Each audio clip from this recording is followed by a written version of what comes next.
Hi friends, welcome to ഹെമിറ്റ graphics. നമ്മൾ daily use ചെയ്യുന്ന ഒരു ആപ്ലിക്കേഷനാണ് വാട്സപ്പ്. ഇന്ന് നമ്മൾ ഈ വീഡിയോയിലൂടെ നോക്കാൻ പോകുന്നതും വാട്സപ്പിലെ കുറച്ച് ട്രിക്കുകളാണ്. ഒരു പക്ഷേ നിങ്ങൾക്ക് അറിയാവുന്നതും അറിയാത്തതുമായിട്ടുള്ള ട്രിക്കുകളായിരിക്കും നമ്മൾ ഇന്ന് ഈ വീഡിയോയിലൂടെ നോക്കാൻ പോകുന്നത്. അതുകൊണ്ട് വീഡിയോ ഫുള്ള് കാണേണ്ടതാണ് കൂട്ടുകാർ. അപ്പോൾ നമുക്ക് വീഡിയോയിലോട്ട് കിടക്കാം. അതിനു മുമ്പായി ഹെമിറ്റ ഗ്രാഫിക്സ് യൂട്യൂബ് ചാനൽ സബ്സ്ക്രൈബ് ചെയ്യുക. പുതിയ വീഡിയോകളുടെ നോട്ടിഫിക്കേഷനായി ബെൽ ഐക്കൺ ക്ലിക്ക് ചെയ്യുക. നമ്മൾ ആദ്യം നോക്കാൻ പോകുന്ന ട്രിക്ക് എന്ന് വെച്ചാൽ, നിങ്ങൾ ഒരുപക്ഷെ വാട്സപ്പ് സ്റ്റാറ്റസ് ഇടുന്നവരായിരിക്കാം. അതല്ലാന്നുണ്ടെങ്കിൽ നിങ്ങളുടെ ഫ്രണ്ട്സും മറ്റും ഇടുന്ന സ്റ്റാറ്റസ് ഡെയിലി നോക്കുന്നവരായിരിക്കാം. അങ്ങനെ ആ സ്റ്റാറ്റസ് നോക്കുന്ന കൂട്ടത്തിൽ ചിലപ്പോൾ നിങ്ങൾക്ക് ലിറിക്കൽ വീഡിയോ സ്റ്റാറ്റസ് കാണാൻ സാധിക്കും. നമ്മൾ ആ ലിറിക്സ് വായിച്ചെടുക്കുന്നതിന് മുമ്പ് തന്നെ വീഡിയോ ഇങ്ങനെ പോയിക്കൊണ്ടിരിക്കും. അങ്ങനെ ഒരു സാഹചര്യം നമുക്ക് ഈ ലിറിക്സ് വായിക്കാൻ വേണ്ടി നമ്മൾ ആ വീഡിയോയുടെ മുകളിലായിട്ട് ഇതുപോലെ ഒന്ന് ടച്ച് ചെയ്താൽ മതി. അപ്പോൾ അതവിടെ പോസായിട്ട് നമുക്ക് ആ ലിറിക്സ് എന്താണെന്ന് വെച്ചാൽ വ്യക്തമായിട്ട് വായിക്കാൻ സാധിക്കുന്നതായിരിക്കും. രണ്ടാമതായി നമ്മൾ നോക്കാൻ പോകുന്ന ട്രിക്ക് എന്ന് വെച്ചാൽ, നമുക്ക് വാട്സപ്പ് വഴി ലഭിച്ചിരിക്കുന്ന ഇമേജസും മറ്റും നമ്മുടെ കമ്പ്യൂട്ടറിലോട്ട് ഒരു കേബിളിൻ്റെ സഹായമില്ലാതെ എങ്ങനെ ട്രാൻസ്ഫർ ചെയ്യാമെന്നതാണ്. ഇത് നമുക്ക് ഇംപ്ലിമെൻറ്റ് ചെയ്യാൻ വേണ്ടി വാട്സപ്പ് വെബ് എന്നൊരു സംവിധാനം നമ്മുടെ വാട്സപ്പിൽ തന്നെ ഉണ്ട്. അതിനായി നമ്മൾ കമ്പ്യൂട്ടറിൽ ഗൂഗിൾ ക്രോം ഓപ്പൺ ചെയ്തിട്ട് web.whatsapp.com എന്ന് സെർച്ച് ചെയ്താൽ മതിയാവും. അപ്പോൾ ഇത്തരത്തിലൊരു പേജ് നമുക്ക് ഓപ്പൺ ആവുന്നതായിരിക്കും. ഇവിടെ ഒരു QR കോഡും വരുന്നതായിട്ട് കൂട്ടുകാർക്ക് കാണാൻ സാധിക്കും. ഇനി നമ്മുടെ വാട്സപ്പ് ഓപ്പൺ ചെയ്തിട്ട് ഇവിടെ മുകളിൽ കാണുന്ന 3 ഡോട്ടിൽ ക്ലിക്ക് ചെയ്ത് വാട്സപ്പ് വെബ് എന്നത് സെലക്ട് ചെയ്യുമ്പോൾ നമ്മുടെ ഫോണിൻ്റെ ക്യാമറ ഓപ്പൺ ആവുകയും QR കോഡ് സ്കാൻ ചെയ്യാനുള്ള ഒരു ഓപ്ഷൻ വന്നിരിക്കുന്നതായിട്ടും കൂട്ടുകാർക്ക് കാണാൻ സാധിക്കും. അപ്പോൾ ഈ കമ്പ്യൂട്ടർ സ്ക്രീനിൻ്റെ മുമ്പിലുള്ള QR കോഡിലോട്ട് നമ്മുടെ ക്യാമറ കാണിച്ചു കൊടുക്കുക. അപ്പോൾ അത് റീഡ് ചെയ്യുകയും നമ്മുടെ വാട്സപ്പ് ഇപ്പോൾ കമ്പ്യൂട്ടർ സ്ക്രീനിൽ കൂട്ടുകാർക്ക് കാണാനും സാധിക്കുന്നതായിരിക്കും. ഇനി ഏത് ഇമേജാണോ നമുക്ക് നമ്മുടെ കമ്പ്യൂട്ടറിലോട്ട് മാറ്റേണ്ടത് അത് ഇതുപോലെ ഡ്രാഗ് ചെയ്ത് ഡ്രോപ്പ് ചെയ്താൽ മതി. അപ്പോൾ നമ്മുടെ കമ്പ്യൂട്ടറിലോട്ട് ആ ഇമേജ് സേവ് ആവുന്നതായിരിക്കും. ഇനി നമ്മൾ മൂന്നാമതായി നോക്കാൻ പോകുന്ന ട്രിക്ക് എന്തെന്ന് വെച്ചാൽ, വാട്സപ്പ് സ്റ്റാറ്റസ് ഒട്ടുമിക്ക കൂട്ടുകാരും വെക്കുന്നതാണ് അല്ലേ. നിങ്ങൾ ഒന്നെങ്കിൽ ഇമേജ് സ്റ്റാറ്റസായി വെക്കുക, അല്ലെങ്കിൽ ഏതെങ്കിലും വീഡിയോ സ്റ്റാറ്റസായി വെക്കും. ഇനി നമുക്ക് ഏതെങ്കിലും ഒരു വീഡിയോയിലെ മ്യൂസിക് മാത്രം അല്ലെങ്കിൽ ആ ഓഡിയോ മാത്രം നമുക്ക് ഇനി മുതൽ സ്റ്റാറ്റസായി വെക്കാൻ സാധിക്കുന്നതാണ്. നമുക്ക് ഏത് ഓഡിയോ ആണോ വേണ്ടത് ആ വീഡിയോ ഇതുപോലെ സെലക്ട് ചെയ്യാം. ശേഷം മുകളിൽ കാണുന്ന പെൻസിൽ ഐക്കണിൽ ക്ലിക്ക് ചെയ്യാന്നുണ്ടെങ്കിൽ നമുക്ക് കുറച്ചധികം കളറുകൾ ഇവിടെ ലഭിക്കുന്നതാണ്. നിങ്ങൾക്ക് ഏതെങ്കിലും ഇഷ്ടപ്പെട്ടൊരു കളർ സെലക്ട് ചെയ്യുക. അതിനുശേഷം നമ്മുടെ വീഡിയോയുടെ മുകളിലായിട്ട് ഇതുപോലെ പ്രസ് ചെയ്യുക. അപ്പോൾ ആ കളർ ഇവിടെ അപ്ലൈ ആയിരിക്കുന്നതായിട്ട് കൂട്ടുകാർക്ക് കാണാൻ സാധിക്കും. അതിനുശേഷം നമുക്ക് ഏതെങ്കിലും ഇമോജീസ് ആഡ് ചെയ്യാൻ സാധിക്കും. അതുപോലെ എന്തെങ്കിലും ടെക്സ്റ്റ് വേണമെങ്കിൽ അതും നമുക്ക് ആഡ് ചെയ്യാൻ സാധിക്കും.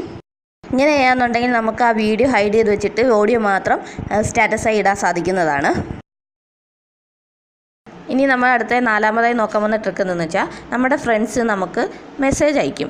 എന്നാൽ ആ മെസ്സേജ് നമുക്ക് വായിക്കുകയും വേണം. എന്നാൽ അവർക്കൊട്ടത് നമ്മൾ വായിച്ചായിട്ട് അറിയാനും പാടില്ല. ഇങ്ങനെ അവർ അറിയാതെ അവർ അയക്കുന്ന മെസ്സേജ് നമുക്ക് വായിക്കാൻ വേണ്ടി ഒരുപാട് ആപ്ലിക്കേഷൻ തേടുന്ന കൂട്ടുകാരുണ്ട്. അല്ലെങ്കിൽ അതുമായിട്ട് റിലേറ്റഡായ വീഡിയോസൊക്കെ സെർച്ച് ചെയ്ത് സമയം കളയുന്ന കൂട്ടുകാരുണ്ട്. ഇനി അങ്ങനെ ഒന്നും സമയം കളയണ്ട. ഇത് വെറും സിമ്പിൾ ട്രിക്കാണ്. അതിനായി നമ്മുടെ ഫോൺ സ്ക്രീൻ ഇതുപോലെ ലോങ് പ്രസ് ചെയ്യുക. താഴെ വിഡ്ജറ്റ് എന്നൊരു ഓപ്ഷൻ കാണാം, അതിൽ ക്ലിക്ക് ചെയ്യുക. ഇവിടെ താഴോട്ട് സ്ക്രോൾ ചെയ്യാന്നുണ്ടെങ്കിൽ വാട്സപ്പ് എന്നൊരു ഓപ്ഷൻ കൂട്ടുകാർക്ക് കാണാം. ആ വിഡ്ജറ്റ് ഇതുപോലെ ഡ്രാഗ് ചെയ്ത് നമ്മുടെ ഹോം സ്ക്രീനിൽ ഡ്രോപ്പ് ചെയ്യുക. ഇവിടെ നിന്ന് നമുക്ക് അൺറീഡ് മെസ്സേജ് എല്ലാം റീഡ് ചെയ്യാൻ സാധിക്കുന്നതാണ്. എത്ര വലിയ മെസ്സേജ് ആണെങ്കിൽ പോലും നമുക്ക് ഇവിടെ നിന്ന് വായിക്കാൻ സാധിക്കും. ഇതിനായിട്ട് നമുക്ക് ഇനി വാട്സപ്പിൽ കയറി ആ മെസ്സേജ് ഓപ്പൺ ചെയ്ത് നോക്കേണ്ട ആവശ്യമില്ല. നമുക്ക് ഹോം സ്ക്രീനിൽ നിന്ന് തന്നെ ആ വാട്സപ്പിൽ വന്ന എല്ലാ മെസ്സേജും നമുക്ക് വായിക്കാൻ സാധിക്കുന്നതാണ്.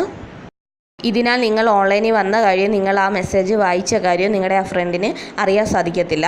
കാരണം ബ്ലൂ ടിക്ക് കാണിക്കത്തില്ല. അപ്പോൾ ഇത് നല്ലൊരു ട്രിക്ക് തന്നെയാണ്. ഈ ട്രിക്കിനെ പറ്റി കൂട്ടുകാർക്ക് അറിയാമെങ്കിൽ അത് കമൻറ്റ് ചെയ്യുക, അറിയത്തില്ലെങ്കിൽ അത് കമൻറ്റ് ചെയ്യുക. അഞ്ചാമതായി നമ്മൾ നോക്കാൻ പോകുന്ന ട്രിക്ക് എന്തെന്ന് വെച്ചാൽ, വാട്സപ്പിനെ നമുക്കിനി മലയാളത്തിലോട്ടാക്കാൻ സാധിക്കും. അതിനായി മുകളിൽ കാണുന്ന 3 ഡോട്ടിൽ ക്ലിക്ക് ചെയ്യുക. അതിൽ സെറ്റിങ്സ് എന്ന ഈ ഓപ്ഷനിൽ ക്ലിക്ക് ചെയ്യുക. സെറ്റിങ്സിൽ ചാറ്റ് എന്ന ഈ ഓപ്ഷനിൽ ക്ലിക്ക് ചെയ്യുക. ഇവിടെ ഏറ്റവും മുകളിലായിട്ട് ആപ്പ് ലാംഗ്വേജ് എന്നൊരു ഓപ്ഷൻ കാണാം, അതിൽ ക്ലിക്ക് ചെയ്യുക. ഇപ്പോൾ ഇംഗ്ലീഷ് എനേബിളായി കിടക്കുകയാണ്. ഇവിടെ കുറേയധികം ലാംഗ്വേജ് കൂട്ടുകാർക്ക് കാണാൻ സാധിക്കും. ഇവിടെ നമുക്ക് ഇഷ്ടപ്പെട്ട ലാംഗ്വേജ് ചൂസ് ചെയ്യാം. ഞാനിവിടെ മലയാളം ചൂസ് ചെയ്യുകയാണ്. ഇപ്പോൾ കൂട്ടുകാർക്ക് ഇവിടെ കാണാൻ സാധിക്കും നമ്മുടെ വാട്സപ്പ് മലയാളത്തിലായിട്ടുണ്ട്. ഈ ട്രിക്ക് ഇഷ്ടപ്പെടുകയാണെങ്കിൽ താഴെ കമൻറ്റ് ചെയ്യാൻ മറക്കണ്ട.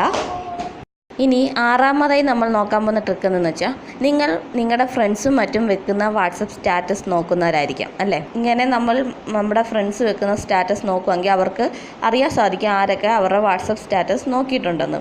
അപ്പോൾ ഇനി മുതൽ അവർ അറിയാതെ തന്നെ അവരുടെ വാട്സപ്പ് സ്റ്റാറ്റസ് നമുക്ക് നോക്കാൻ സാധിക്കും. അതെങ്ങനെ നോക്കാം? അതിനായി മുകളിൽ കാണുന്ന 3 ഡോട്ടിൽ ക്ലിക്ക് ചെയ്യുക. അതിൽ സെറ്റിങ്സ് എന്നതിൽ അക്കൗണ്ട്സ് എന്നത് ക്ലിക്ക് ചെയ്യുക. അക്കൗണ്ട്സിൽ പ്രൈവസി എന്നതിൽ ക്ലിക്ക് ചെയ്യുക. ഇവിടെ താഴോട്ട് നോക്കാമെന്നുണ്ടെങ്കിൽ റീഡ് റെസിപ്റ്റ് എന്നൊരു ഓപ്ഷൻ കാണാം. അതിപ്പോൾ ഇവിടെ എനേബിൾ ആയി കിടക്കുകയാണ്. ഇത് ഡിസേബിൾ ചെയ്യാമെന്നുണ്ടെങ്കിൽ പിന്നീട് നിങ്ങൾ ആരുടെ വാട്സപ്പ് സ്റ്റാറ്റസ് നോക്കിയാലും അവർക്കത് അറിയാൻ സാധിക്കത്തില്ല. അപ്പോൾ ഈ റീഡ് റെസിപ്റ്റ് എന്നത് ഡിസേബിൾ ചെയ്ത് വെക്കുക. നമ്മൾ ഏഴാമതായി നോക്കാൻ പോകുന്ന ട്രിക്ക് എന്ന് വെച്ചാൽ നിങ്ങൾ വാട്സപ്പ് ഗ്രൂപ്പിൽ മറ്റും മെമ്പർ ആയിരിക്കും അല്ലേ. അപ്പോൾ നിങ്ങൾ ഏതെങ്കിലും ഒരു ഗ്രൂപ്പിൽ അയച്ചിരിക്കുന്ന മെസ്സേജ് ആ ഗ്രൂപ്പിൽ ആരൊക്കെ കണ്ട് ആർക്കൊക്കെ ഡെലിവേർഡായി എന്നത് എങ്ങനെ അറിയാമെന്ന് നോക്കാം. അതിനായി നിങ്ങൾ അയച്ച ഏതെങ്കിലും മെസ്സേജിൽ ഇതുപോലെ ലോങ് പ്രസ് ചെയ്യുക. അതിനുശേഷം മുകളിൽ കാണുന്ന 3 ഡോട്ടിൽ ക്ലിക്ക് ചെയ്ത് ഇൻഫോ എന്നതിൽ ക്ലിക്ക് ചെയ്യുകയെന്നുണ്ടെങ്കിൽ നിങ്ങളുടെ മെസ്സേജ് ആരൊക്കെ റീഡ് ചെയ്ത് ആർക്കൊക്കെ ഡെലിവേർഡായി എന്നുള്ള ഡീറ്റെയിൽസ് എല്ലാം കൂട്ടുകാർക്ക് ഇവിടെ കാണാൻ സാധിക്കുന്നതാണ്. എട്ടാമതായി നമ്മൾ നോക്കാൻ പോകുന്ന ട്രിക്ക് എന്തെന്ന് വെച്ചാൽ നമ്മുടെ ഫ്രണ്ട്സിനും മറ്റും വാട്സപ്പിലൂടെ നമ്മുടെ ഇമേജസ് നമ്മൾ സെൻഡ് ചെയ്ത് കൊടുക്കും അല്ലേ. അപ്പോൾ അങ്ങനെ ആ ഇമേജ് സെൻഡ് ചെയ്ത് കൊടുക്കുമ്പോൾ ആ ഇമേജ് എപ്പോൾ എടുത്തെന്നുള്ള സമയവും അതുപോലെ ഇപ്പോൾ നമ്മൾ എവിടാണെന്നുള്ള ലൊക്കേഷൻ ലൈവ് ലൊക്കേഷൻ നമുക്ക് ആ ഇമേജിൽ തന്നെ ആഡ് ചെയ്ത് നമ്മുടെ ഫ്രണ്ട്സിന് സെൻഡ് ചെയ്ത് കൊടുക്കാൻ സാധിക്കും. അതെങ്ങനെയെന്ന് നോക്കാം. അതിനായി നമ്മളൊരു ഇമേജ് ഇതുപോലെ സെലക്ട് ചെയ്യുക. അതിനുശേഷം മുകളിൽ കാണുന്ന ഇമോജി ഐക്കണിൽ ക്ലിക്ക് ചെയ്യുക. അപ്പോൾ ഏറ്റവും മുകളിലായി ഇവിടെ ലൈവ് ലൊക്കേഷൻ, ക്ലോക്ക്, ടൈം തുടങ്ങിയ ഓപ്ഷനുകൾ കൂട്ടുകാർക്ക് കാണാൻ സാധിക്കും. അതുപോലെ ഇപ്പോഴത്തെ കറണ്ട് ടൈം നമുക്ക് നമ്മുടെ ഫോട്ടോയിൽ ആഡ് ചെയ്യാൻ സാധിക്കും. അതുപോലെ ക്ലോക്ക് ആഡ് ചെയ്യാൻ സാധിക്കും. അതുപോലെ അടുത്തതായിട്ട് ലൈവ് ലൊക്കേഷൻ നമുക്ക് ആഡ് ചെയ്യാൻ സാധിക്കുന്നതാണ്. നമ്മുടെ ഫ്രണ്ട്സ് ഇതുപോലെ നമ്മൾ അയച്ച ഇമേജ് ഇതുപോലെ ഓപ്പൺ ചെയ്യാന്നുണ്ടെങ്കിൽ നമ്മൾ ആഡ് ചെയ്ത എല്ലാ ഡീറ്റെയിൽസ് അവർക്ക് കാണാൻ സാധിക്കും. അതുപോലെ ലൊക്കേഷൻ എന്നത് ക്ലിക്ക് ചെയ്യാമെങ്കിൽ ഇപ്പോഴത്തെ ലൈവ് ലൊക്കേഷൻ ഗൂഗിൾ മാപ്പിൻ്റെ സഹായത്തോടെ അവർക്ക് കാണാൻ സാധിക്കുന്നതാണ്. ട്രിക്ക് നമ്പർ 9, നമുക്ക് നമ്മുടെ ഫ്രണ്ട്സ് അയച്ച ഏതെങ്കിലും ഒരു മെസ്സേജ് നമ്മൾ വായിച്ചതായിട്ട് അവർക്ക് അറിയാതിരിക്കാൻ വേണ്ടി അതായത് ബ്ലൂ ടിക്ക് അവർക്ക് കാണിക്കാതിരിക്കാൻ വേണ്ടി നമ്മൾ റീഡ് റെസിപ്റ്റ് എന്ന ഓപ്ഷനൊക്കെ ഓഫ് ചെയ്ത് വെക്കാറുണ്ട്. എന്നാൽ അവർ അയക്കുന്ന ഏതെങ്കിലും ഒരു വോയിസ് മെസ്സേജ് നമ്മൾ ഓപ്പൺ ചെയ്യുകയാണെങ്കിൽ അപ്പോൾ തന്നെ അവർക്ക് ബ്ലൂ ടിക്ക് കാണിക്കുന്നതായിരിക്കും. അതിൽ നിന്ന് അവർക്ക് മനസ്സിലാക്കാൻ സാധിക്കും നമ്മൾ ആ വോയിസ് മെസ്സേജ് കേട്ടിട്ടുണ്ട് എന്നത്. ഈ ഒരു സിറ്റുവേഷൻ നമുക്ക് ഓവർകം ചെയ്യാൻ സാധിക്കും. അതായത് അവർ അയച്ച വോയിസ് മെസ്സേജ് നമുക്ക് റീഡ് ചെയ്യാൻ സാധിക്കും, എന്നാൽ അവർക്കൊട്ട് ബ്ലൂ ടിക്ക് കാണിക്കത്തുമില്ല. ഇതിനായി നിങ്ങളുടെ തന്നെ നമ്പർ ആഡ് ചെയ്തൊരു വാട്സപ്പ് ഗ്രൂപ്പ് ക്രിയേറ്റ് ചെയ്തേണ്ടതാണ്. എന്നിട്ട് നിങ്ങളുടെ ഫ്രണ്ട്സ് അയക്കുന്ന ഈ വോയിസ് മെസ്സേജ് ആ ഗ്രൂപ്പിലോട്ട് ഫോർവേഡ് ചെയ്യുക. എന്നിട്ട് കൂട്ടുകാർക്ക് ആ ഗ്രൂപ്പിൽ നിന്ന് തന്നെ ആ വോയിസ് കേൾക്കാൻ സാധിക്കുന്നതാണ്. ഇത്തരത്തിൽ ആരയക്കുന്ന വോയിസ് മെസ്സേജ് അവർ പോലും അറിയാതെ നിങ്ങൾക്ക് റീഡ് ചെയ്യാൻ സാധിക്കുന്നതാണ്. അപ്പോൾ ഈ ട്രിക്കിനെ പറ്റി കൂട്ടുകാർക്ക് അറിയാമെങ്കിൽ അത് കമൻറ്റ് ചെയ്യുക, അറിയത്തില്ലെങ്കിൽ അതും കമൻറ്റ് ചെയ്യുക. 10ാമതായി നമ്മൾ നോക്കാൻ പോകുന്ന ട്രിക്ക് എന്തെന്ന് വെച്ചാൽ ട്രിക്ക് നമ്പർ 3 കൂട്ടുകാർ കണ്ടല്ലോ. അതിനകത്ത് നമ്മൾ വീഡിയോ ഹൈഡ് ചെയ്തിട്ട് ഓഡിയോ മാത്രം സ്റ്റാറ്റസായി വെക്കുന്നതാണ്. എന്നാൽ ഇത്തരത്തിലുള്ള ഓഡിയോ സ്റ്റാറ്റസ് നമുക്ക് വെക്കാൻ സാധിക്കും. ആ ട്രിക്കാണ് നമ്മളിപ്പോൾ നോക്കാൻ പോകുന്നത്. ഏത് ഓഡിയോ ആണോ നിങ്ങൾക്ക് ഇത്തരത്തിൽ സ്റ്റാറ്റസായി വെക്കേണ്ടത് ആ ഓഡിയോ നിങ്ങളുടെ ഫ്രണ്ട്സിനോ മറ്റോ വാട്സപ്പിലൂടെ സെൻഡ് ചെയ്ത് കൊടുക്കുക. അതിനുശേഷം ഏതെങ്കിലും ഒരു സ്ക്രീൻ റെക്കോർഡർ യൂസ് ചെയ്ത് ഈ ഓഡിയോ റെക്കോർഡ് ചെയ്യുക. ഈ ഓഡിയോ പ്ലേ ചെയ്യുന്ന സഹിതം നമ്മളത് റെക്കോർഡ് ചെയ്യുകയാണ് ചെയ്യേണ്ടത്. നിങ്ങളുടെ ഓഡിയോയ്ക്ക് എത്രത്തോളം ലെങ്ത് വേണം അത്രത്തോളം നിങ്ങൾക്ക് സ്ക്രീൻ റെക്കോർഡ് ചെയ്യാൻ സാധിക്കും. അതിനുശേഷം സ്ക്രീൻ റെക്കോർഡിംഗ് സ്റ്റോപ്പ് ചെയ്യുക. അതിനുശേഷം വാട്സപ്പ് ഓപ്പൺ ചെയ്തിട്ട് വാട്സപ്പ് സ്റ്റാറ്റസ് ആയിട്ട് നമ്മളിപ്പോൾ റെക്കോർഡ് ചെയ്ത ഈ വീഡിയോ ചൂസ് ചെയ്യുകയാണ്. നമ്മൾ റെക്കോർഡ് ചെയ്ത വീഡിയോ ഇത്രയും പോർഷൻ മാത്രം നമുക്ക് മതി. അത്രയും പോർഷൻ മാത്രം നമ്മൾ ഇതുപോലെ സെലക്ട് ചെയ്യുക. നമ്മുടെ ഓഡിയോ പ്ലേ ചെയ്യുന്ന ഈ പോർഷൻ ഒഴിച്ച് ബാക്കിയുള്ള പോർഷൻസ് എല്ലാം നമുക്ക് ഹൈഡ് ചെയ്ത് വെക്കേണ്ടതാണ്. അതിനായി നമ്മൾ ടെക്സ്റ്റ് ആഡ് ചെയ്യാൻ ഉപയോഗിക്കുന്ന T എന്ന സിംബലിൽ ക്ലിക്ക് ചെയ്യുക. എന്നിട്ട് ഈ ഹൈഫൺ സെലക്ട് ചെയ്യുക. എന്നിട്ട് ആ ഹൈഫൻ്റെ കളർ നമ്മൾ ബ്ലാക്ക് ആക്കേണ്ടതാണ്. എന്നിട്ട് ആ ഐഫോണെ ഇതുപോലെ വലിച്ചു നീട്ടി നമ്മൾ വലുതാക്കാൻ ശ്രമിക്കേണ്ടതാണ്.